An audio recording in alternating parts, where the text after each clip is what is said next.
Rodrigues is a secret space program witness. He has spent time on the moon, Mars, and Ceres, and he has written a new book about some experiences that he recalls that covered a 10-year period during the middle of his 20 and back program, where he got to spend time in a star maker project. Well, welcome back, Tony, to Exopolitics Today. Thanks for having me, Dr. Salla. It's great to be here. It's been far too long.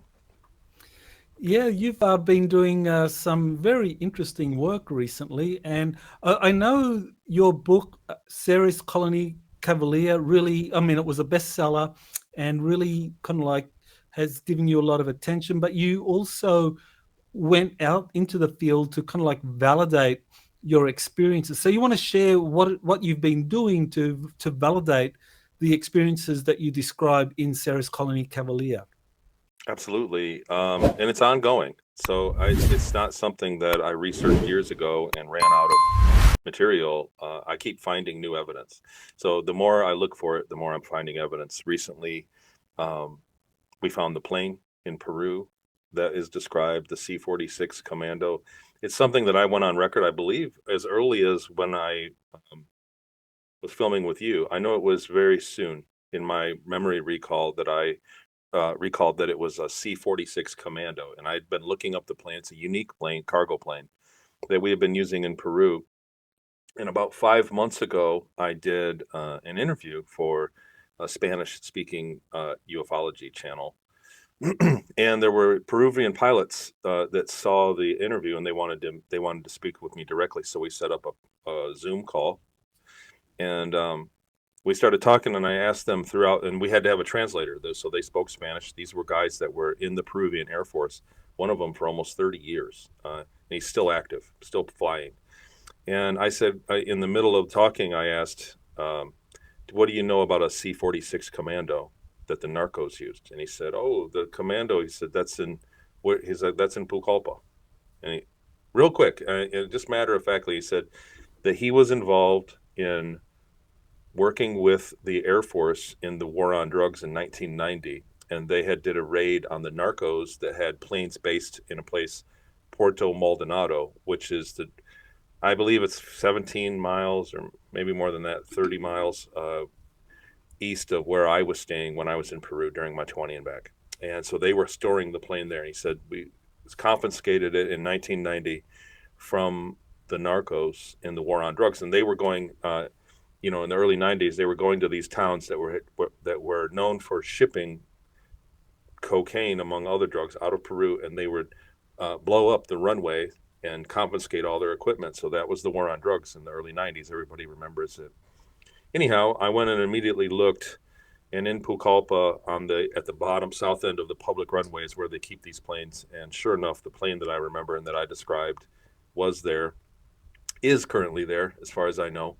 And about 2 weeks later, one of the guys in the Zoom call was able to go there physically and get pictures of the plane directly. And so it's another element of my testimony that I called out years ago, 6 years ago, that was confirmed only recently. So that plane is there. And there are other things that we're doing. Nowadays, I think the entire subject matter is very convoluted. There are people that are coming out. There's a lot of attacking going on, and so in order to respond not directly to people that have attacked my testimony directly, I've only just not responded to them directly, but just went back and revisited my own testimony, my own evidences, and so that I can just present. So people attack me and say, Tony, for whatever reason, and I don't believe you. I can say, well, that's great, but you have to explain this away. You have to explain the fact that I know my way around Peru very well, and I've never been there. And along with Seattle and Inyokern and Ceres and other events that overlap greatly with other testimonies. So I'm just polishing my own testimony rather than jumping into the fray, because we're really seeing a concerted effort to greatly dissipate the information of the secret space program, or the programs that are going on, and the fact that we have infrastructure in the solar system, and world corporations and governments currently working in space. And so we're really seeing an effort to disguise the information that we've uncovered and that you've uncovered on your channel over the last 7 or 8 years.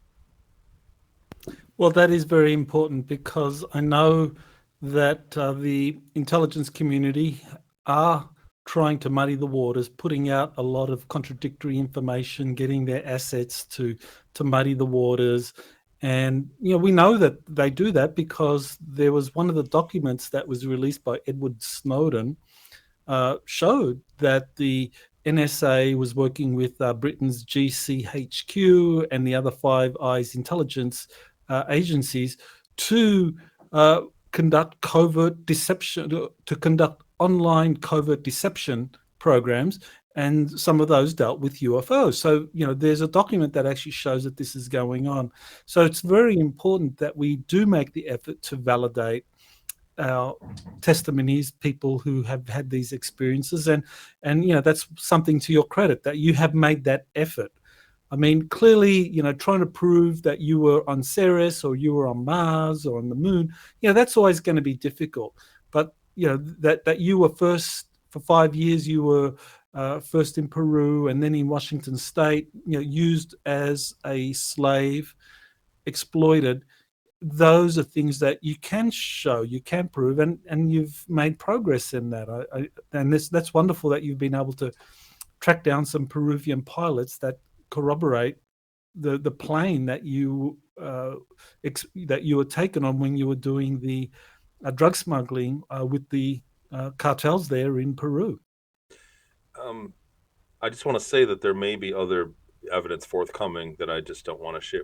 I'm still in the process of working. In the beginning, I was just trying to get my story heard. I just wanted to tell my story and kind of support others that were out at the time. We're talking 2016.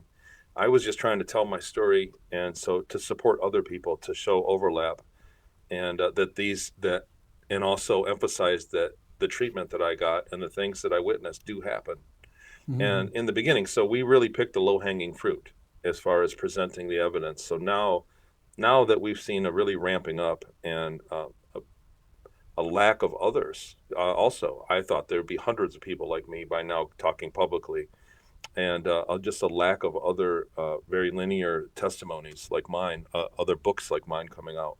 So because of that and because of the attacks, so I'm just revisiting it all and really trying to go back and with a fine comb and go through all my evidence, and it's my form of defending myself. Well, your testimony and your experiences for that 20-year and back is kind of like pretty unique. I mean, there are a few others that have had similar experiences, but for that entire 20-year period, I mean, you were used as a slave as punishment for this kind of like childhood incident involving one of your classmates, and so your experiences give us an insight into how people are forcibly taken or sometimes tricked into joining one of these secret space programs, and they essentially are used as slaves, and they're just exploited and treated horribly. So your experiences give us a good idea as to the extent and how this is done. So it's very important, especially as we enter into a new era where there's just greater transparency and accountability, that we want to make sure that people who have been caught up or treated in this abysmal way in these secret space programs, that they're given their chance for freedom, of course, but also some kind of reconciliation or justice. In the beginning, I was really just wanted to get it all off my chest. I never really had a great deal. When I lived through it, at the early ages after I was taken, I had a great deal of anger. I was an angry kid. But now it wasn't like that. My testimony wasn't based on a place of revenge. I think that the secrecy is how they've gotten away with the criminality of it all. And so I think just sharing it is all of the justice we need. Like, to move past it, we have to identify that a problem exists. And my testimony did that. So that's, I really wouldn't want, and it's hard to say this, in front of a camera and about a lot of people, but I wouldn't want the the wheels of justice to stop up disclosure for everybody. And I think just letting people know that it can be abused in this way, and that it did happen, that there are great crimes that go on, shining a light on it is really what it needs, just to raise the temperature and the awareness of it, and then it will suddenly not make sense. So people have been doing this behind closed doors and without any kind of repercussion. So I don't feel that they, I'm not angry. That's what I'm saying. I feel just speaking about it and letting the truth out will prevent it from happening. People, if they weren't behind closed doors, if they were on a stage, they'd be too embarrassed for the treatment of other human beings that they've done to do it again, for it to continue. So just speaking about it and sharing the information, I think, is my main goal. So, Well, it's very interesting because in a way, people look at slavery as kind of like this atavistic event that had happened centuries ago. Slavery was part of the colonial system, but yeah, we became enlightened, and now we're kind of like in this industrial and moving into a post-industrial society, and slavery is a thing of the past. But what we've learned through a number of people's testimony is that slavery was exported into space, and that it really just has been conducted out there and is quite extensive, and that there's extraterrestrial civilizations that trade slaves, and that that's a big part of their economy. So, how do you deal with that? well, I don't have the numbers in front of me, but I've seen recent numbers that suggest that there are more slaves in the world today, without adding any extraterrestrial component, than in industry today. There are more slaves globally than there ever have been alive. So slavery is alive and well. When I did my talk last year at the GSIC conference last October, I did have some numbers, and it was, I believe, 6 in 1,000. It was somewhere around there, 5.9. So 6 people out of every 1,000 on the planet are slaves, currently living in slavery. So it's not a problem that we solved. We did not enlighten past it, and it's alive and well in corporations where they can get away with it. Like I said, places that they can hide it behind closed doors and not be publicly embarrassed for owning slaves. It's happening, and specifically in the lithium battery business. So that's what we're hearing, is that's the main driver of slavery today, is the mining of the lithium and cobalt, if I'm not mistaken. And so that carries on. It's just, there's a form of logic about it. And I personally had to reconcile my feelings and what I'd gone through, and researched it. I researched a lot of things that were ugly about my testimony, so in order to understand what happened to me and why. And the SRA, the abuse, the human sacrifice, there were things that they did that were terrible, and I understood, and I can't get my head around, because as a logic person, as a father, and as a human, I couldn't get my head around how people could do that. But when you look at the history of how we got here, there's a form of logic, and there's a process that led to it. And I believe that slavery, in the long run, will be self-defeating and will be phased out, just as a matter of logic. So there's only so long that a society can get away with it before it's detrimental to the health of them. Before it, they're eating their self. It's an entity that's eating itself, basically. So slavery, in the long run, over the course of a very long play, isn't going to work. Yes, we need to bring transparency into it and throw the light into all of these different projects on space or on Earth, where people are being abused. So, you have some important experiences during your 20 and back, and we know you described in your first book, Sarah's Colony Cavalier, the two main periods. The first 7 years that you were on Earth, whether it was Peru, Washington, being used as a slave, and then you spent roughly 13 years in quick succession on the Moon, Mars, and Ceres. The Ceres was the bulk of that, and you were again exploited as a slave. So this new book, Project Starmaker, really takes us into this something that happened during your time on Ceres. So You want to tell us, what it was it that made you write this book? Because it's different to Ceres Colony Cavalier, which is, I think it's kind of pretty chronological. This one seems to be much more episodic. So you want to tell us? Absolutely. Project Star Maker, well, I didn't expect Series Colony Cavalier to be received the way it was. It is still being received, and I still have people reach out to me. Today, I had 2 people contact me and say they just finished reading it, and the book really opened their eyes, and they were, having a hard time processing it. Like, it was life changing for the way that they're thinking about things that they've experienced. So a lot of people have read Series Colony Cavalier and then immediately contacted me because it connected dots for them. And so because of that, and because there was a great outpouring of people, please write another one. And I didn't really have, I have a bunch of short stories, a bunch of fragmented memories. I really got a lot into Series Colony Cavalier. So Jackie Kenner, who I had done my show, Talks with Tony, she was my co-host for a year and a half, I'd say 2 years. After you film the show, you get to talk. How did you know that? Tell me, where did you learn that? And I told her about the stories that are in the book. And she said, this is the story you need to tell, but it just doesn't make sense if you don't do Series Colony, if you don't do the big one. And she was excited because of things that she'd lived through herself. So her own life experiences lined up with things that I was telling her that were a completely different animal. And so we got together and did this. And it's a short book. It's not, it's a sequel. It's not an equal to the first one. It's a short book, and it's a collection of stories. And it's purposely confusing because the experience of remembering decades ago, several things that have one thing ties to another. When I work with people that are remembering, going through, it's never linear. It comes through, and they remember this emotion of, say, anger randomly. They remember the next time that it was angry, and that comes out in the story. So it's not linear. It's very confusing to remember things like this. So Star Maker was put together in a manner that would convey the confusion of remembering. These are very distant memories, very vague for me.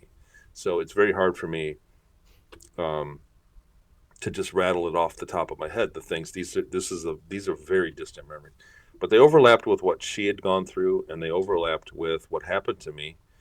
And when I really look back on it after the book was completed, and I look back on the timeline of my life, the events of my life, there really are some good reasons in there why I may be different than other people that have been through the programs in the same exact way that I have been. And the story that happened in Project Star Maker may explain why I'm the one that remembers and is here talking about it. So we got it out, and it was that. The other thing was that it demonstrated consciousness, the value of consciousness. So we are made of several versions of us, like we have a physical body, we have a energetic body around us, we have a conscious body. Before I get out too woo in there, but it seems that the ETs have a great deal of technology based around consciousness and splitting it and using it in a way to be productive. And I believe the Star Maker project that I participated in was behind in schedule and was going badly. And so they arranged to borrow or to purchase consciousness of people that were already slaves through a technology. And so the existence that I went into when I worked on the project was a more watered down existence. We were kept as an adolescent. I was a non-human. And it was the consciousness that they took from me and used us to operate machinery and work on building a macro object in space, a star in space. So there was some science around it. There was a lot that I was unaware of. It's written from the experience of an employee, not a manager. And I wasn't treated very badly during that time. It was a completely different experience than Series Colony. Or Mars or any of the others. So even though I was technically slave labor, I wasn't abused badly at all.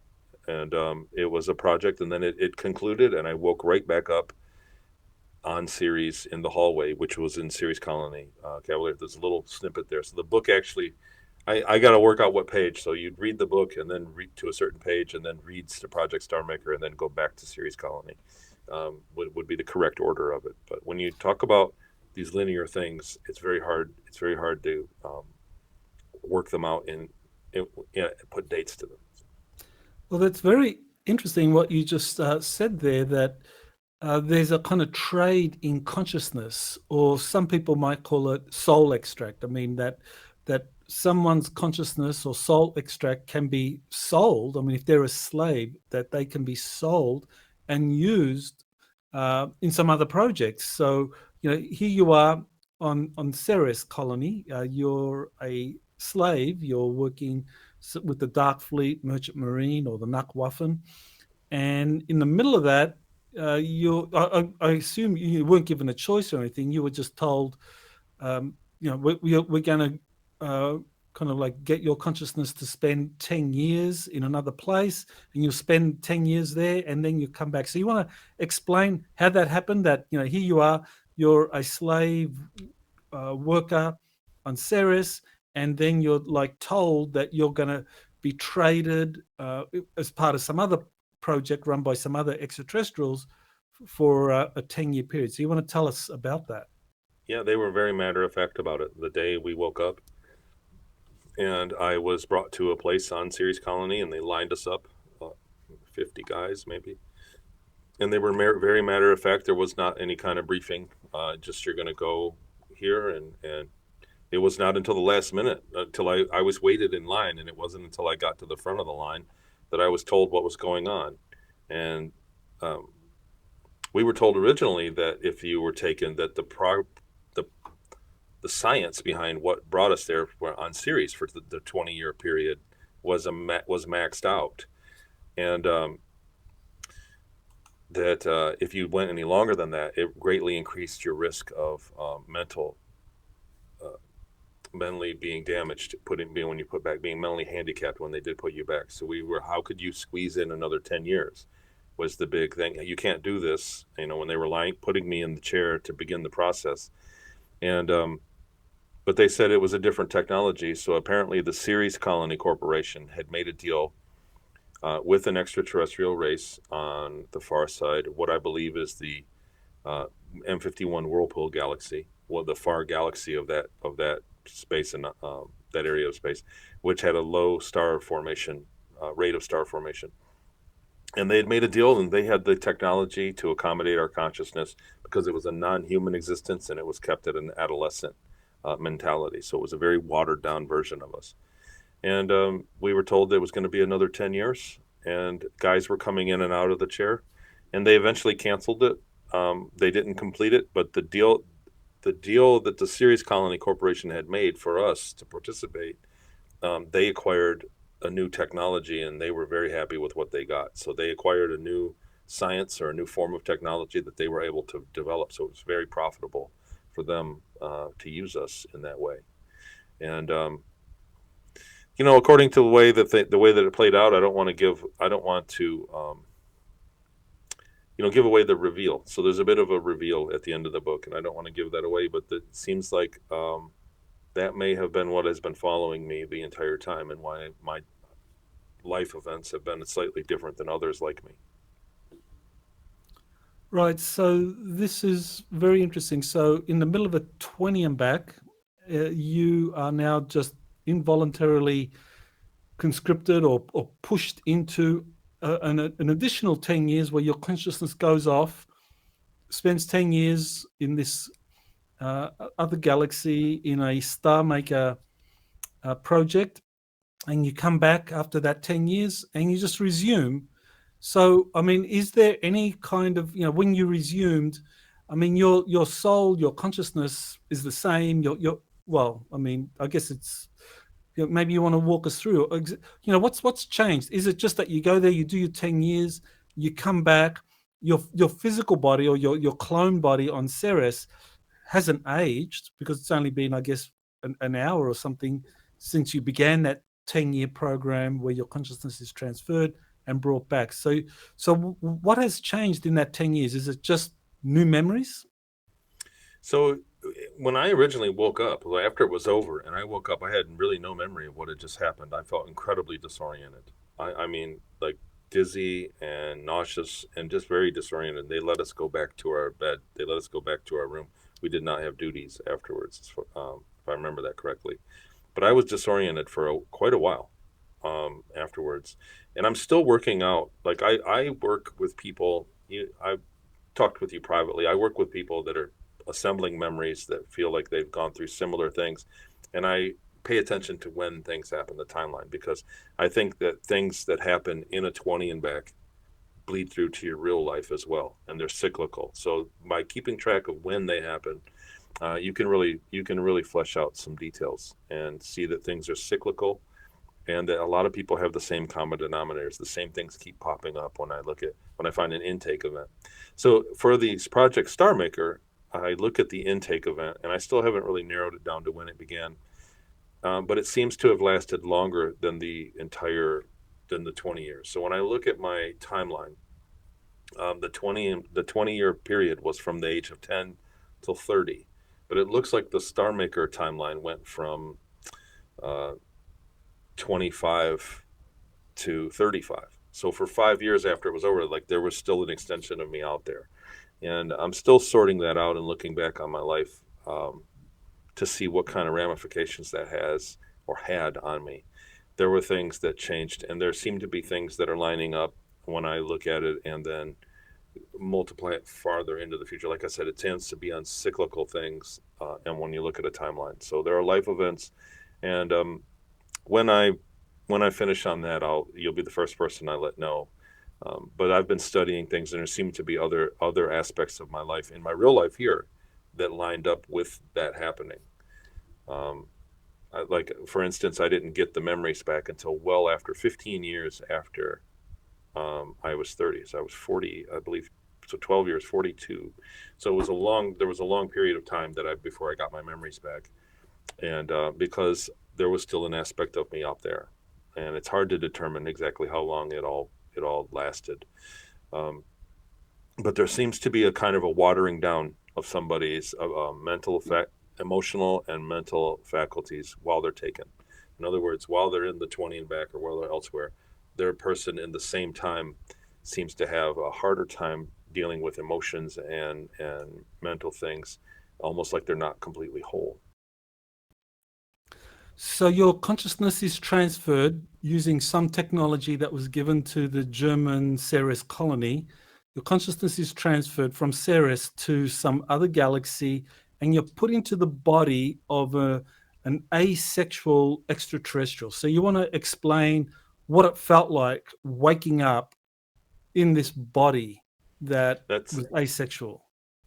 It was very disorienting, and it was the same race of them, but we that were in the project, you know, 20 or 30 of us were kept at an adolescent age. So we stopped. It was after, for that whole 10 years, we were kept at a 13-year-old adolescence. So they were adult versions of the species that were in charge of us, but we were adolescents. And I believe that was another, like they used not half of my consciousness, less of it, like a watered down version.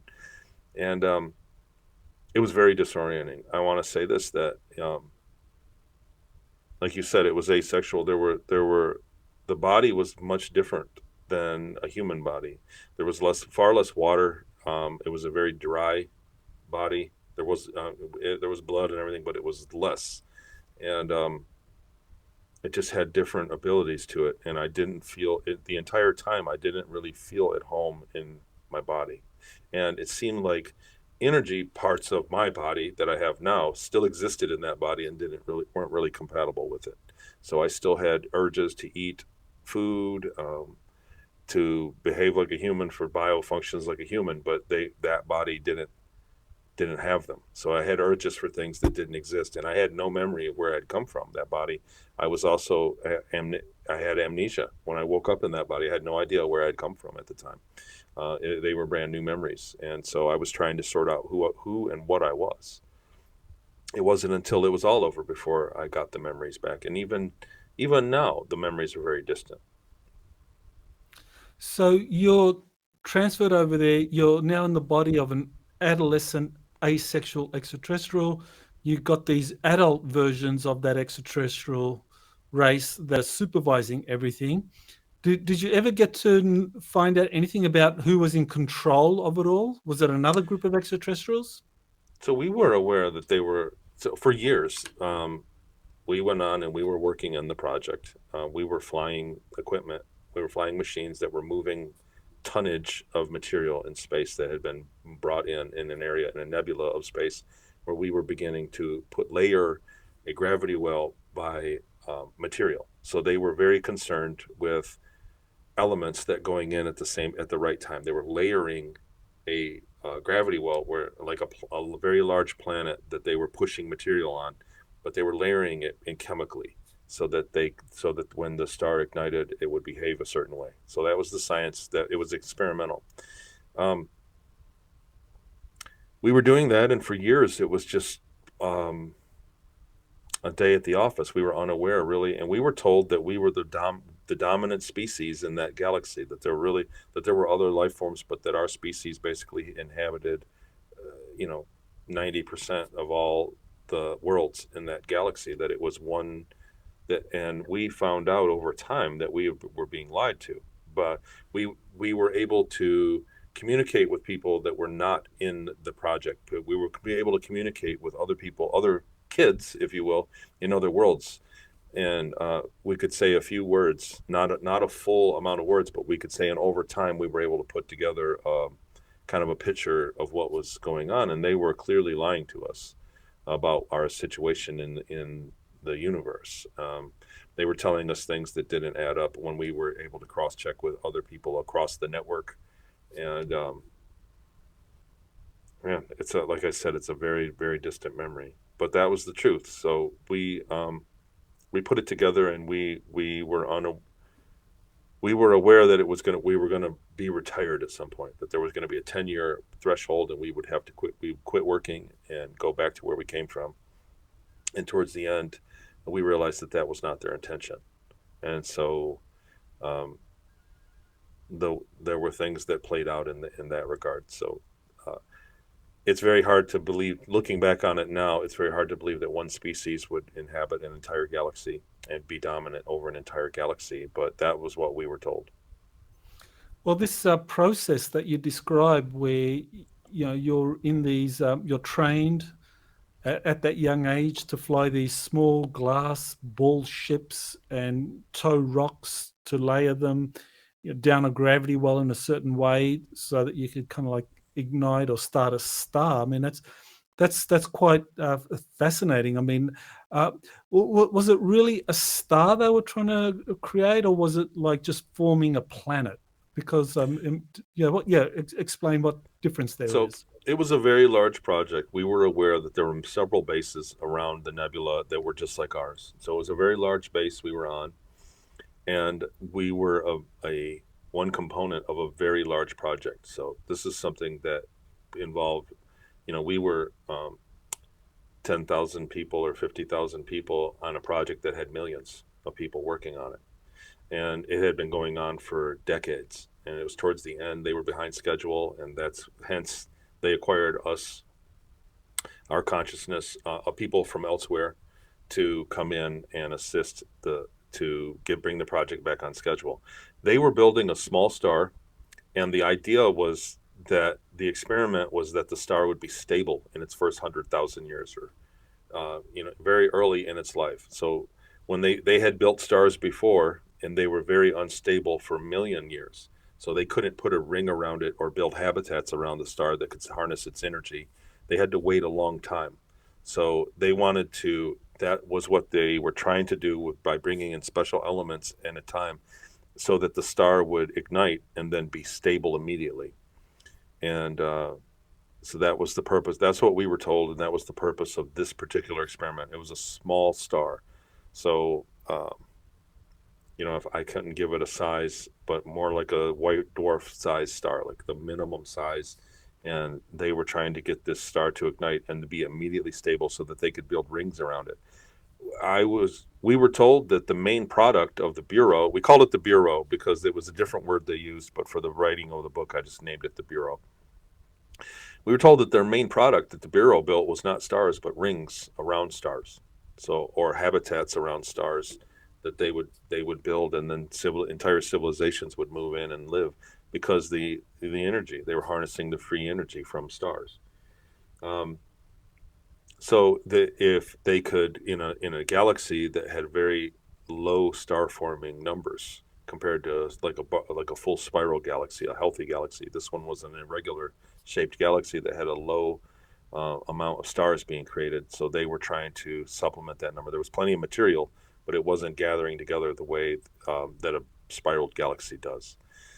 Um, so that was the purpose of what they were doing, and basically the size, the scope of the project. There was a great deal of people involved. Well, that's fascinating what you just described, because I mean, clearly at this point in our planetary civilization, we think in terms of, well, maybe one day, our civilization will make it to Mars and terraform Mars, and maybe we can do that to other places like the moon. But you're saying that with some of the advanced extraterrestrials, it's well, I guess it's star making. I mean, you create a star, a small star, and it's very interesting that you said that they create a ring around that star, and that ring becomes a habitat for the civilizations. So this raises, well, so really, what was their goal to kind of like get that gravity well where all of this material was being pushed down to kind of like to ignite to become like a small star and then build a ring around it? Right. So when I say by unstable, when they had built stars in the past, and the stars, the region of space where it's giving off energy would be unstable. So the star would have an event in the distance of the ring, and then it would go back down, and it would take a few million years for it to stabilize and stay the same size. So when a star was born, after a few 100,000 years, it would grow in size or energy output, and then it would go. They were unstable, so they were trying to build a star that would immediately be stable, so that they could immediately put a ring around it much faster from the time that it ignited, and they didn't have to wait for it to stabilize because it's very dangerous in the first. Like I said, it's a great deal of time, a million years, a few million years for it to stabilize. So the project was about building a small star that would stabilize in a very short time, a few 100,000 years, and they could immediately put a habitat around it so that they could build many of them. The idea was to convert a lot of the materials. They had a lot of raw material in that galaxy that was in darkness that they could convert and build stars everywhere. The idea was to expand out, and well, I don't want to ruin the end of it. Yeah, sure. Now, this raises a very interesting question, because uh, in our own solar system, we have Jupiter, we have Saturn, and I think Neptune as well, that all have rings around them. And some say that both Jupiter and Saturn were failed stars. So that raises the question: did someone try this on Jupiter and Saturn to kind of like ignite those planets and create stars? And both of them have very prominent rings. Or Saturn's rings, can be seen from many millions of miles away. So, what do you think of that possibility? I've always wondered if the what well, it's clear when you look at Deimos and Phobos around Mars that there's not a really logical explanation for why those moons are locked in orbit around Mars. So they clearly lend to look like an artificial effort that put those moons in orbit. There's really not a lot of research. There's not a plausible theory right now on how those got captured. They're too small, and their orbits are decaying at a rate. It just doesn't. There's a lot of math around those. It looks like those were deliberately placed. When I look at the Saturn rings, I've always wondered that myself, but I really don't have any insight into that. I will tell you that the difference between our solar system and the system that we had built, the project Star Maker took place, is it was in a nebula. So it was a very dark area. You couldn't see any other stars nearby. It was a very gaseous um, place to begin with.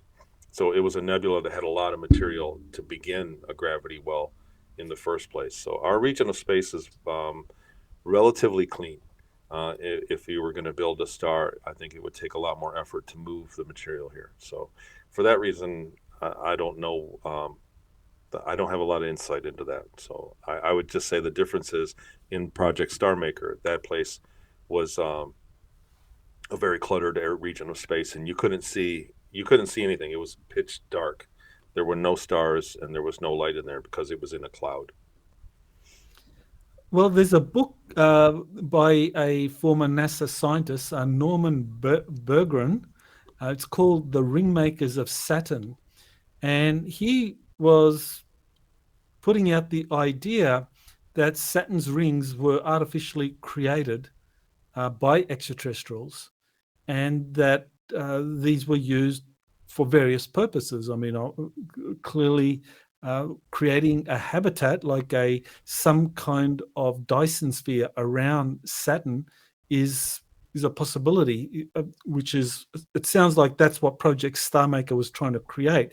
So with Saturn, our planet and our planets in the solar system and the rings around it, this could have been, this is the remnants, it might be the remnants of, or still could be, a functioning extraterrestrial civilization that lives on the rings of what was once a star, or maybe it's a failed star, but nevertheless, the heat put off by Saturn is sufficient to heat up that environment where the rings are, so that you can actually have a civilization flourishing there.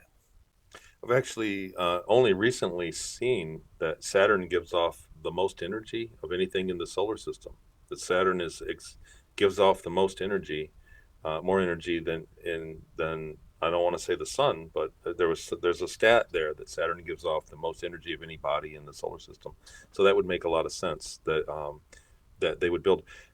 I think mainstream science, when they talk about the rings of Saturn or anything like that, they are overwhelmed, but they still thinking in terms of cost or size, and say there's no way that they would build something that big.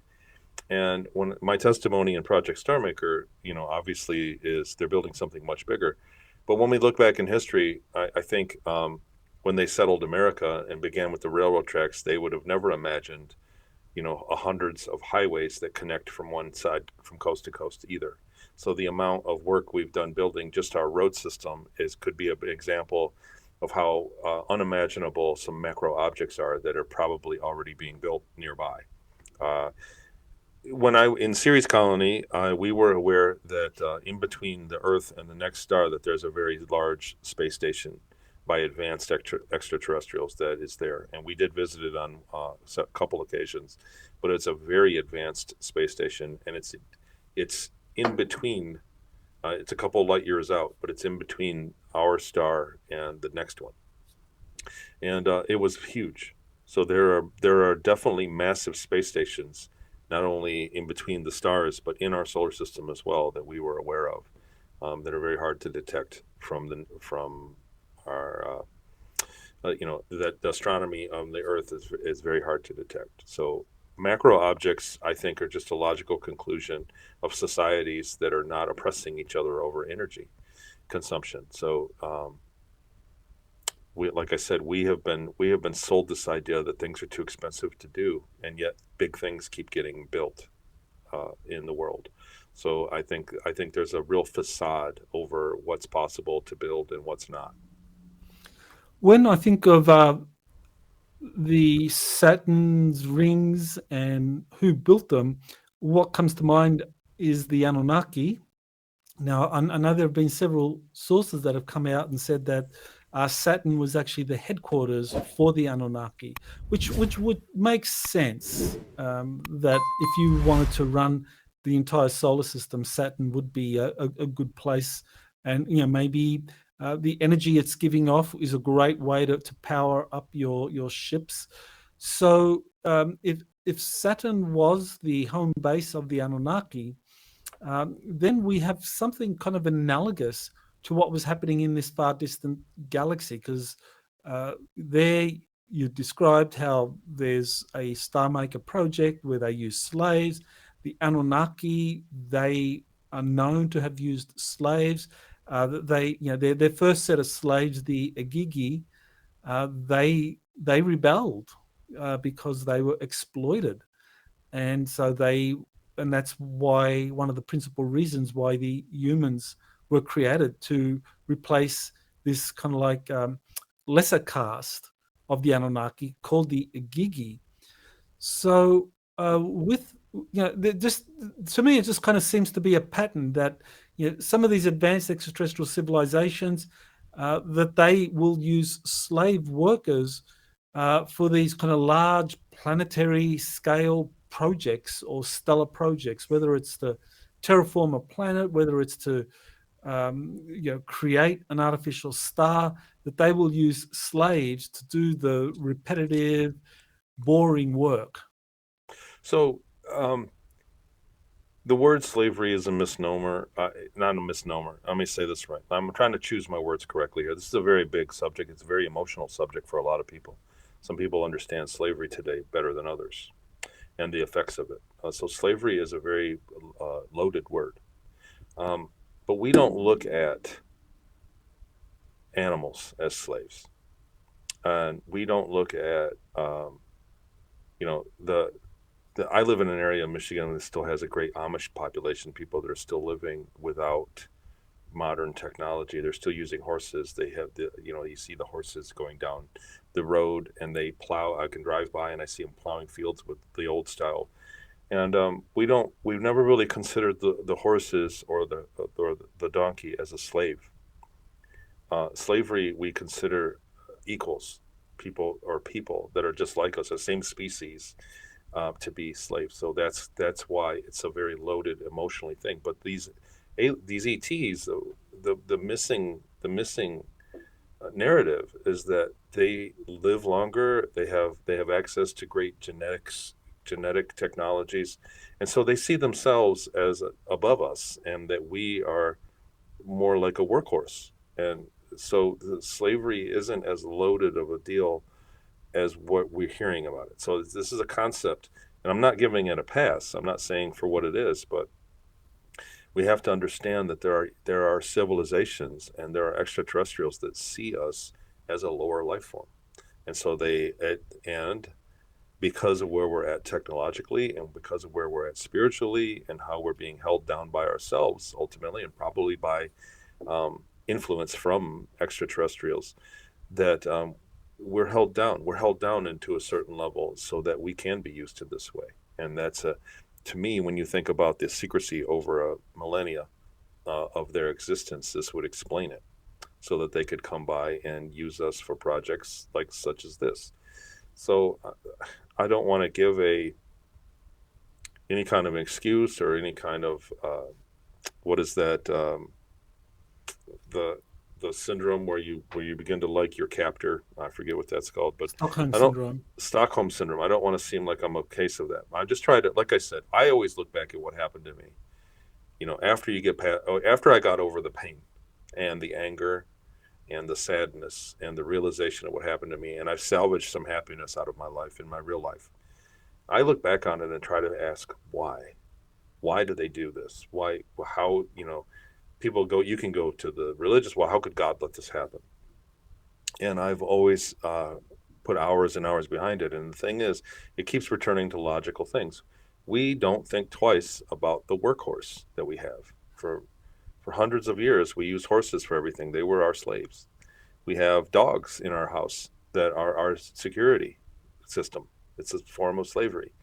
And so ETs are doing the same thing. And like I said, over time, as we start to close the gap between advanced extraterrestrials and ourselves, as we begin to understand our consciousness and the way that it manipulates reality, that our consciousness is actually very important, that we are more than our bodies, we're more than just one lifetime, and that we are worthy of the stars and our place in the universe. As we close that gap, slavery is just going to fall to the wayside, and as we become more equal. That's just my personal opinion. That's where I'm at after what I've experienced. But when you look at it and look at it why, and it's got this terrible connotation, slavery is a crime, I believe. But we just have to look. We just have to look at where we are in our own development and keep looking forward. Slavery will eventually boil off and be worthless, I believe.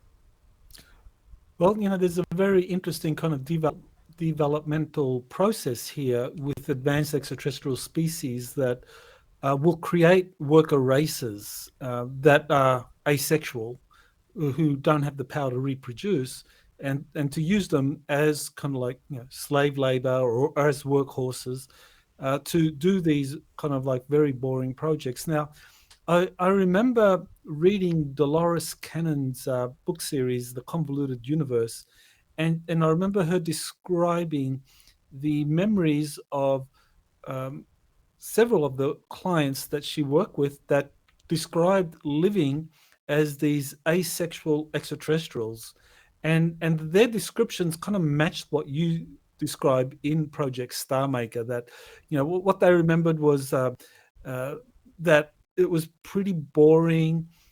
It There was a lot of kind of like suicidal efforts, just because it was such an unsatisfying existence, and people just didn't enjoy that life. It was just full of monotony. So whoever created them, whether it was the Anunnaki or some other extraterrestrial civilization, they use their knowledge of genetics to create an asexual worker drone that will do all of this monotonous work. But in order for that drone to function, it needs to have some consciousness inhabit it, and the consciousness that goes in finds it really tedious and boring, and becomes, suicidal. So I thought that was interesting because it matched what you described in your book. You're blowing my mind here because I'm completely unaware of that information. I'm unaware of the first book, The Ringmakers of Saturn, and I'm familiar with Dolores Cannon, her work obviously, and Suzanne Spooner is a friend of mine. I'm very aware of that, but I had no idea of those testimonies whatsoever. So I believe that in the beginning, if people that have followed my story in the beginning, they asked my permission. They said, we need to get your permission. And I don't think that that's because it's a law, that if I would have said no, that they would have thrown me back. I believe that they get your permission because it lowers your chance of suicide throughout the 20 years, throughout the years of being.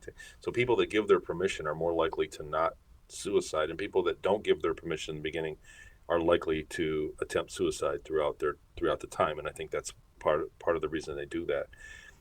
So I'll give this away then, since this is where we're at. In the book, suicide was what happened. So all of that line in the hallway of guys that were being taken into the Star Maker project, a great deal of them committed suicide, and that's why it was canceled. So instead of 100, they had contracted for X amount, 1,000 men, uh, but they only got a few hundred because the number of suicide was huge, and they canceled the project. But the down payment of the technology that they had traded was a huge success. So the Ceres Colony Corp, even though they didn't complete the deal, they didn't give all the men and all of the technology that they had agreed to acquire, didn't come back. They still acquired enough technology to advance their science greatly, and so it was a win for them. And so many the problem on the back end of it that they had to cancel it. They didn't complete the deal. So that does match with what you're saying. I'll say this about the asexual existence: I still had the energy, sexual energy, there without the body for it. So I knew something. I knew, even though I had been told a false story or a story that encompassed my existence, I knew that something was very different about my existence. So um, I don't know how appropriate that is to talk about greatly. I did cover it in the book some, but I'm saying that basically the energies of my existence as a human were still there, even though I was not in a human body. And that it led to, it wasn't, I guess, other than boredom, restlessness versus boredom. So it was a boring existence, but it wasn't, like I said, it wasn't full of abuse or anything like that. It was more restless than anything else.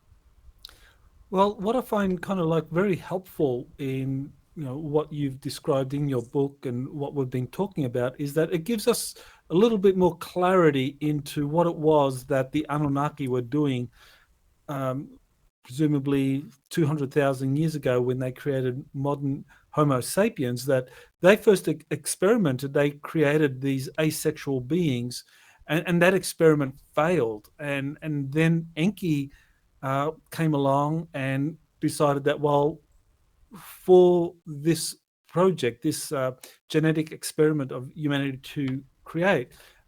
We will create male and female, and we'll endow them with a certain degree of knowledge, so that way they can like aspire to something better. And then you're not going to have the problem of like these asexual beings that are created as a worker race, but just, you know, out of boredom and out of depression, that they commit suicide. That, you know, when you create sexual beings that have the capability of reproducing and also accumulating knowledge, so that therefore they can aspire to something better, then you're going to have a much happier and much more motivated workforce. Love does make the world go round.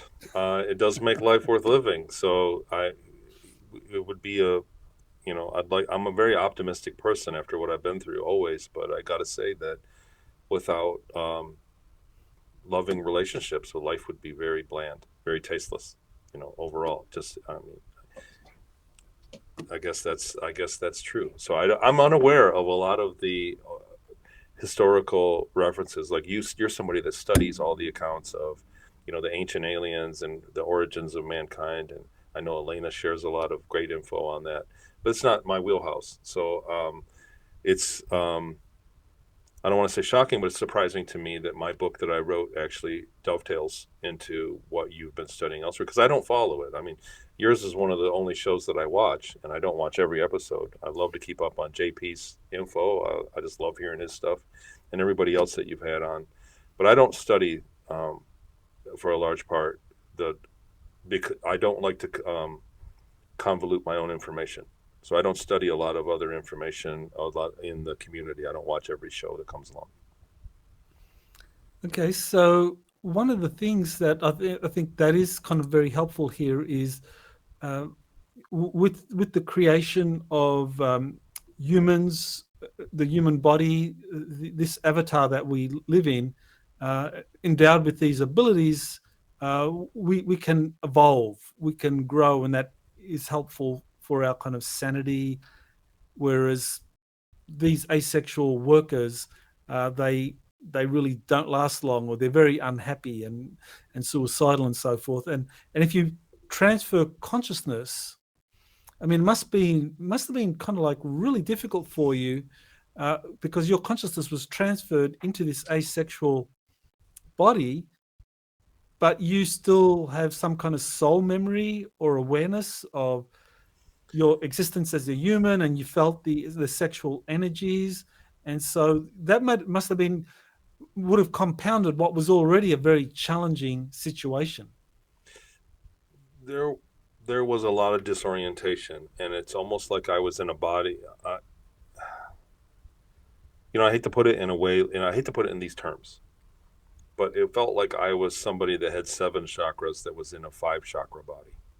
So that's and so like a body that I don't fit in, Mhm. and that was the experience. And as a result, there was a restlessness about it. It was restless. So the other thing is that they had methods of discipline that were different. There was a light they would shine that would irritate you, and that was the matter. You know, when you were misbehaving, the light would come on, and the computer would say, "Stop, you know, behave, go to bed, time for bed," and you would be irritated. And that was something that was unique to that physiology. It's something that wouldn't work on us. So their physiology, they had that was a technology that was there. It wasn't inhumane or anything. It was, you know, it was kind of it was just a disciplinary thing, and it was just a different existence. Like I said, the amount of water, we didn't shower in water. We showered in a light and like ultrasonic shower that shook you, and it was just a different existence. It was something, and after being human, you know, naturally being human, you knew that these things were missing. Uh, it was just I couldn't put my finger on it at the time, couldn't put my head around it at the time, but it was things like that, you know. And I think everybody knows that there are things. Everybody has some kind of radar that tells them things are wrong when they don't know what is wrong exactly, and that's exactly what that felt like. So, and it was 10 years. It was supposed to be 10 years, but at the end of it, they alluded to another 10 years. That it was something that could go perpetually for a long time. And so that's what I think was the driving factor in the mass amount of people that participated suicide. I think that they were promising 10 years, but decided they were going to keep us longer. Um, without, again, I don't want to give everything out. Sure. Well, makes sense. I mean, if these workers are designed to operate in a nebula which doesn't have stars and there's not much light, then a concentrated burst of light would overwhelm the body, and so that would make sense how that was chosen as the way to punish workers that didn't do what they were supposed to do or meet their quota. Hmm. Yeah, it wasn't so much about for that, but like I said, there was a restlessness where I wanted to get out, and there were times when you'd throw a fit, or just we were adolescents. I was at the level of a 12 or 13-year-old boy. That was my mindset, and I saw the world that way. We were Mm. not allowed to really progress, and so I think it took less consciousness as a result to do that. But that was the existence that I remember. We stayed that way. We didn't really age in the way that you would think over that period of time. So you want to tell me a little bit about your co-author, Jackie Kerner, because you described one incident, a drowning incident, which I thought was very interesting. So yeah, why don't you tell us about that drowning incident and how Jackie played a role in that? So there's a lot of strangeness around how I met Jackie Kenner and the work we did. So, and it even goes back to the time when I was originally working with you. Um, I told you before that you and I had parted ways. You said I couldn't work with you, and then I was visited by a being that's asked me what was my intention of coming forward. It turns out that at the same exact time, she was visited by a being as well, and her entire life changed. She was in the corporate world. And Jackie, I know if you're watching this, and I don't want to give out a lot of your personal info, but she was in the corporate world and doing quite well. She's a very freakishly brilliant person. She had, I believe, a master's degree by the age of 21, and went up the corporate ladder just as fast. And she changed everything. She had psychic gifts emerge immediately after that, and walked away from the corporate world and went back home to her home state. And she's a psychic medium, and she teaches that. She does courses, and she provides that. And she's professional at it, and makes a good living doing that. But at the same time that I was contacted, she was contacted, and then we ran into each other. And my story, she saw me, I believe, when I was on one of the networks. She saw one of my shows, and immediately had to contact me because it has her own memories to reconcile, and she was unaware of the time dilation. The same way that when I saw Randy Kramer's info, how it explained to me what happened to me. So she put that together, contacted me, and we became fast friends. We still are friends. And as we spoke with each other, we began to realize that there were many similarities. When I was a child, I believe I was 7 at the time, my family had been coming up north to Michigan in the summers and camping and such. And we went camping, and I was swimming with my sister, and I did not know, well, I was on a raft with my sister. I did not know how to swim. And we got knocked over. Some boys were flirting with my sister. We were very young. I was 7, I think she was 12. And whatever boys were flirting, they knocked us over, and the girls swam back to the raft, and I was sinking and drowning. And I was not kicking, and I was in a panic, and I was 5 feet underwater and dying and literally drowning. And I saw someone go, I closed my eyes, and heard someone say, just relax, stop, and just kick. And I forget the exact wording, but when I got up, so I did, and I that was the first time in my life I really swam. And I got up to the top, and my dad came and got me out. And when we got back to shore, I said, "Where's Jackie?" And my sister said, "Who's Jackie? Who are you talking about?" And that's something that I never forgot, because my sister kind of picked on me for years after that. So where's Jackie? Where's Jackie? And fast forward to after when her and I met each other, and we were experimenting with different meditation forms of meditation, which I teach in my Patreon groups, the Tier 3 and the remote. I have a remote viewing group, and these are forms of things that I remember from Kern, the techniques of meditation when I was in some of the early programs in the beginning of my 20 back. So I hope I'm not being too confusing.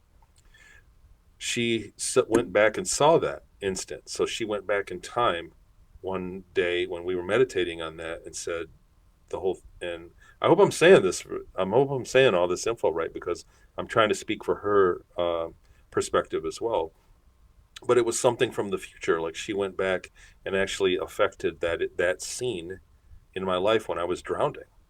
And when we kind of unpacked that, I went, "Oh my God, you're the Jackie that was in that was doing that." So it seems like, yeah, the more that we get into consciousness, when you get into deep meditation and deep the remote viewing and even manifesting, like synchronized manifesting meditations, that uh, consciousness doesn't pay attention to what time it is, that you can reach back into the past to manipulate time and in the future and manipulate events that are going to happen. And that was something that we discovered that we were kind of shocked about. It was like something that we did in the future that affected the past. Many other things have come forward, and like I said, the Project Star Maker, the stories inside Star Maker, was something that she was very motivated to get out into a book form after series Colony Cavalier, because it is something that uh, the stories, the things that I remembered, really punctuated what she had known as well by working with many other people in their own personal ways. So that was what she wanted to do, and she put what 4 or 5 chapters of her own story into Project Star Maker, her own short stories, and they've been well received. I've really had great reviews. Some people really only want to get to the space story. They want lasers and spaceships and not the spiritual stuff. And some people are really after they read it once and then they go back, they want to read it again because it's dense information, and they find out that the spiritual stuff is really the core of the book. Well, really the value of the book.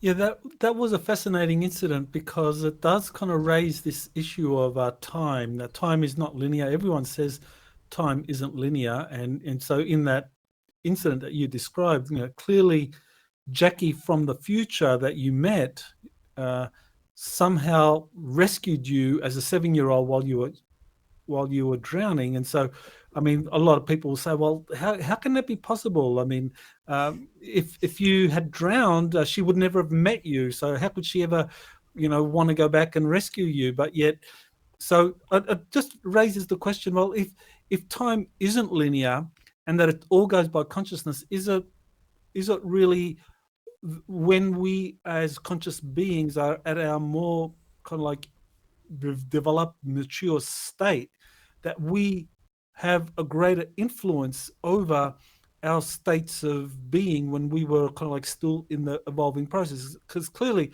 as a 7-year-old, you're still evolving, but as a 40 or 50, 50-year-old, when you met Jackie, your consciousness is much more fully developed.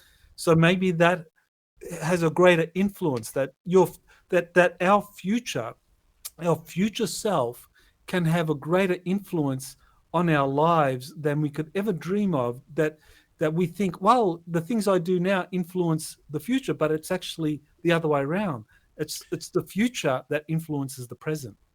I've often thought that there may be an anti-time, that there may be that we may be experiencing it in the forward direction, but our consciousness, before we incarnated, may experience it from the front going backward, so that we can, like, I always felt like our lives are a choose your own adventure, and we look at the entirety of it and we get to make our choices before we begin.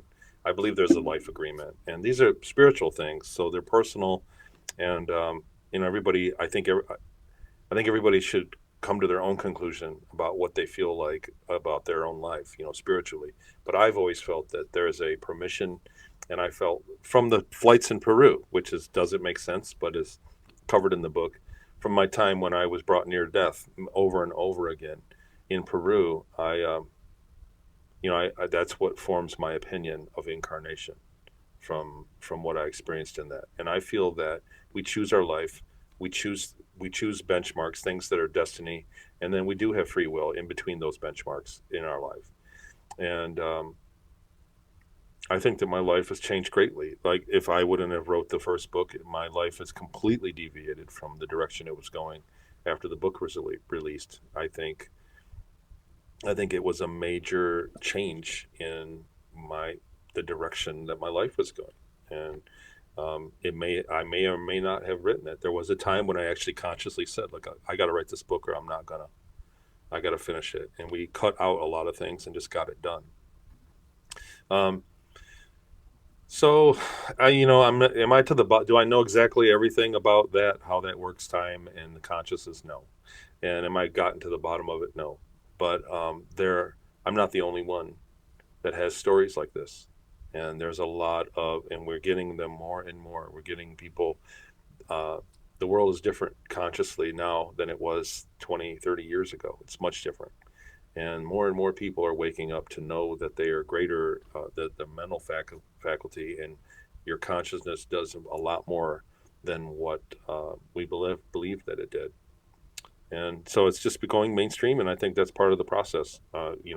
When we interact with extraterrestrials, we are going to have to face the fact that psychic ability, uh, ESP, that these things, advanced conscious ability, is the norm. It's not the exception; it's the rule, and that everybody has them. Everybody has their own unique version of the same gifts, and this is what also going to be. This is also a condition of disclosure. And so I think it's great news. I think that science, spirituality, and what do you call it? All the truthers, the psychic phenomenon, and extraterrestrials are all in the same exact boat, and they we've believed that they're different subjects, but they're not. It's going to be an amazing thing to watch the whole planet wake up to the truth of all of these things, and people that have been skeptical will suddenly have to kind of like reevaluate very, very quickly. Years of skepticism and trash talking others that have been describing these very things that are being revealed. So I know you're going to be one of the presenters at the Galactic Spiritual Informers Connection, as I am. So uh, can you give a teaser as to what you're going to be talking about there in October in Orlando? Sure, I'm going to recap. I'm not sure what kind of time slot Danny will give me, but bless her, I know she's doing her best with everything. And those girls that put that conference together are just absolutely dynamos and extremely talented. That conference is built well, from the top down. I plan on representing the new information, so I'll get you guys a picture of that plane that we found, and I have a few other um, things planned in between now and then, a couple trips planned that I'm going to do, and I may have some good information to present from those. I'm going to present on the Project Star Maker. I will talk about that briefly, and I'm going to talk about the company that I started in the wake of last year's Galactic Spiritual Informers Connection Conference, where I made, you know, uh, where I realized I pitched the learning decision-based learning that I remembered from my time on Mars. So I went to school while I was in the space program up there, and the method of learning was much different than what we have down here. And I always said, look, please, somebody take this and run with this. Our education system is in dire straits. And it fell on me. Everybody said, well, why don't you just do it? So I've started a company, and I'm going to go over the basics of that and where we're at. We've been working very hard. It's what I do full time now. And we're working very hard at it, and it's very promising. And it's basically active decision based learning. And we're starting with a preschool curriculum. I'll get you guys some cartoons we're working on to show in the while I'm on stage there, and how that's working, and basically how the logic of it all works. And it's very promising. The education system, the more I research into it, it's kind of the whole problem and the whole cure. So when you talk about, you can't fix people that are grown up, but you can teach the children to be fixed in the beginning. So it's like I said, it's the entire problem and it's the entire cure. So I've got lofty goals for that, but if I can contribute anything, and the idea is that I use this system that I remembered from my time on Mars, being retrained to be ship maintenance, and shave some time off what a normal student has to learn the same thing. And if I can shave 5, 10, 20% off the learning curriculum, and slow down for the kids that struggle and speed up for the kids that are whizzes, it'll be far more efficient and a better experience to learn the basics of life that we do And we're looking into some industrial applications as well, and with it. So it's a very huge subject, and it fell in my lap, and that's what I've been working on. So I will present on that as well. And I'm looking forward to hanging out with you guys and Danny, and Elena, and Chris, and John Charles. I can't wait. And there's new testimonies, Corinna and Melanie. I can't wait to give everybody a big hug there. Anybody that comes out, I'm going to bring a clicker and count all my hugs and try to set the record this year. But I can't wait to see all you guys again. It's going to be a great time. Magical. It's absolutely magical when we're all together.